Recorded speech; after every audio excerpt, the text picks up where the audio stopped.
বন্ধু, তুই আমাকে মারলি কেন? কিসের জন্য মারলি? তোকে মারবো না তো আদর করবো আমি? হ্যাঁ, তোকে আমি একটা জিনিস দিয়েছিলাম, খুব ভালোভাবে রাখবি, তুই ব্যবহার করবি, কিন্তু তুই সেই জিনিসটা কি করেছিস জানিস? তারপরে বন্ধু, তুই তো আমার উপর হাত তুলিস না।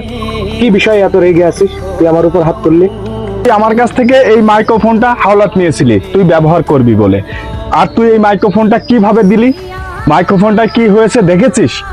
বন্ধু, মাইক্রোফোনটা তো ঠিকই ছিল, এখন আবার মাইক্রোফোনের কি হলো? তারপরে বন্ধু, সামান্য 2 টাকার মাইক্রোফোনের জন্য তুই আমার গায়ে হাত তুললি? দেখ বন্ধু, আজকে তুই সামান্য 2 টাকার মাইক্রোফোনের ব্যবহারটাই ভালোভাবে করতে পারিসনি। পরবর্তীতে তুই যখন বড় কিছু আমার কাছ থেকে হাওলাত নিবি, তখন সেই জিনিসটা কতটুকু সেফলি ব্যবহার করতে পারবি, বা তার কোনো নিশ্চয়তা আছে?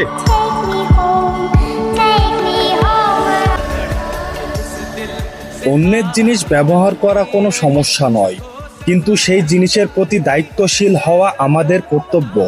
মনে রাখবেন, কেউ যখন তার প্রিয় কোনো জিনিস আপনার হাতে তুলে দেয়, তখন সে শুধু জিনিস নয়, আপনার প্রতি তার বিশ্বাসও তুলে দেয়। তাই অন্যের জিনিস নিজের জিনিসের মতন নয়, বরং নিজের জিনিসের চেয়েও বেশি যত্নে ব্যবহার করুন।